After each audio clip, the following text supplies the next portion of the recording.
সুকান্ত মজুমদার এই মুহূর্তে প্রেস ক্লাবে আছেন, তিনি প্রেস কনফারেন্স করছেন, শুনবো কি বলছেন। তারা সরাসরি আয়ুষ্মান ভারতে আবেদন করতে পারবেন এবং আয়ুষ্মান ভারতের কার্ড পাবেন, এটা মোদিজির গ্যারান্টি। এবং এই গ্যারান্টি আমরা পশ্চিমবঙ্গের সমস্ত মানুষকে, যারা বিশেষ করে বয়স্ক মানুষ, এবং মাথায় রাখবেন বয়স্ক মানুষকে সুবিধে দেওয়া মানে শুধু তো তার সুবিধে নয়, তার পরিবারেরও সুবিধে।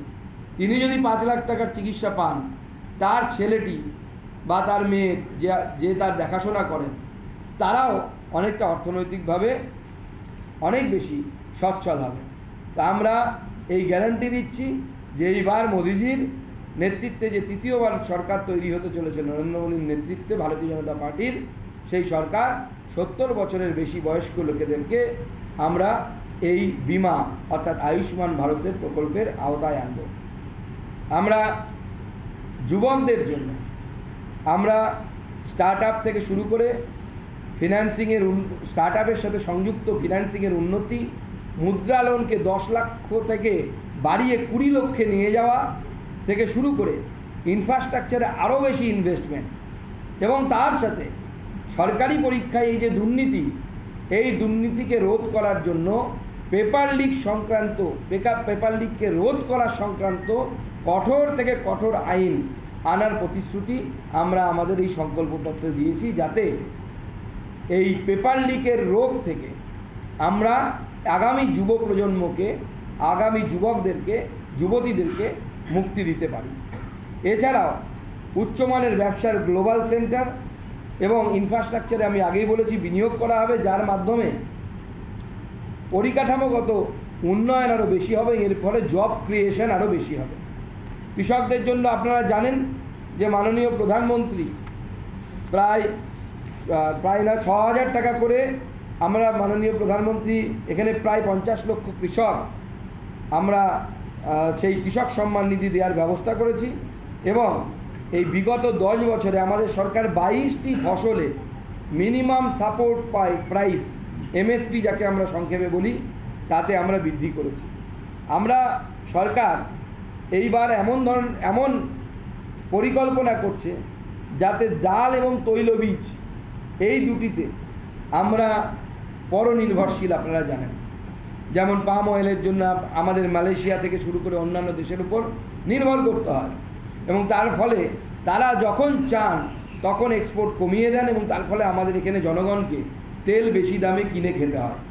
স্বাভাবিকভাবে আমরা এর হাত থেকে মুক্তির পথ খুঁজছিলাম, এবং আমাদের মাননীয় প্রধানমন্ত্রীর নেতৃত্বে তার নীতি তৈরি হচ্ছে, এবং আগামী দিনে আমরা আত্মনির্ভর হব এবং পৃথিবীর বৃহত্তম আনাজ অর্থাৎ কৃষিজাত দ্রব্য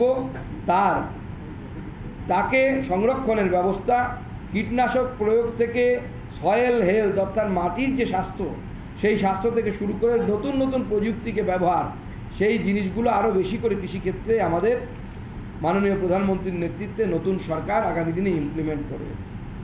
আপনারা জানেন যে বিবেকানন্দ বলে গেছেন যে একটি পাখিকে উঠতে গেলে যেরকম 2টি ডানার প্রয়োজন হয়, সেরকম একটি সমাজের উন্নয়নের জন্য পুরুষ এবং নারী, সেটি হচ্ছে তার 2 ডানা, এবং এই 2 ডানাই শক্তিশালী হলে তবেই সমাজ সামনের দিকে যেতে পারে। তাই আপনারা জানেন যে মাননীয় প্রধানমন্ত্রীর নেতৃত্বে মহিলাদেরকে সশক্তিকরণ করার জন্য অলরেডি মহিলাদের জন্য 33% রিজার্ভেশন লোকসভাতে পাস হয়ে গেছে, এবং লোকসভা এবং বিধানসভা নির্বাচনে সেটা লাগু হবে। 2029 সাল থেকে লোকসভা নির্বাচনে লাগু হবে, আপনারা সকলে জানেন। এছাড়াও মহিলাদেরকে প্রায় 1 কোটি মহিলাকে আমরা সেলফ হেল্প গ্রুপের মাধ্যমে লাখপতি দিদি বানিয়েছি। আগামী দিনে মাননীয় প্রধানমন্ত্রীর নেতৃত্বে প্রায় 3 কোটি মহিলাকে আমরা এই সেলফ হেল্প গ্রুপের মাধ্যমে লাখপতি দিদি বানাতে চাই বা লক্ষপতি দিদি বানাতে চাই। ব্যবসায়িক ক্ষেত্রে কার্যরত মহিলাদের জন্য বিভিন্ন জায়গায় হোস্টেল, যেগুলো ব্যবসায়িক কেন্দ্র, সেই কেন্দ্রগুলোতে সরকারি প্রোৎসাহনে এবং সরকারিভাবে হোস্টেল, আবাসন সহ বিভিন্ন ধরনের সুবিধে আমরা করতে চাই। পুলিশ স্টেশনগুলোতে আমরা শক্তি ড্রেস অর্থাৎ মহিলাদের সাহায্য করার জন্য মহিলাদের দ্বারা পরিচালিত শক্তি ডেস্ক আমরা চালু করব, যেখানে মহিলারা তাদের যে কোনো ধরনের কমপ্লেন অর্থাৎ তাদের যে কোনো ধরনের তাদের উপর যদি অত্যাচার হয় তার সেটি নথিভুক্ত করতে পারবেন। মাননীয় প্রধানমন্ত্রীর নেতৃত্বে আমরা মহিলাদেরকে আগামী দিনে ড্রোন দিদি কিছু সেলফ হেল্প গ্রুপের মাধ্যমে এবং মহিলাদেরকে ড্রোন দিদির মাধ্যমে আমরা আরও বেশি সশক্তিকরণ করতে চাই। আমরা আগামী 5 বছর মানুষকে বিনে পয়সায় মাথা পিছু 5 কেজি করে আনাজ অর্থাৎ চাল অথবা গম দেওয়ার ব্যবস্থা অলরেডি শুরু করে দিয়েছি। আগামী দিনেও এটা চালু থাকবে। আগামী 5 বছর অর্থাৎ 29 সাল পর্যন্ত 2029 সাল পর্যন্ত মাননীয় প্রধানমন্ত্রীর নেতৃত্বে এই প্রকল্প প্রধানমন্ত্রী অন্ন যোজনা সেই অন্ন যোজনা চলবে।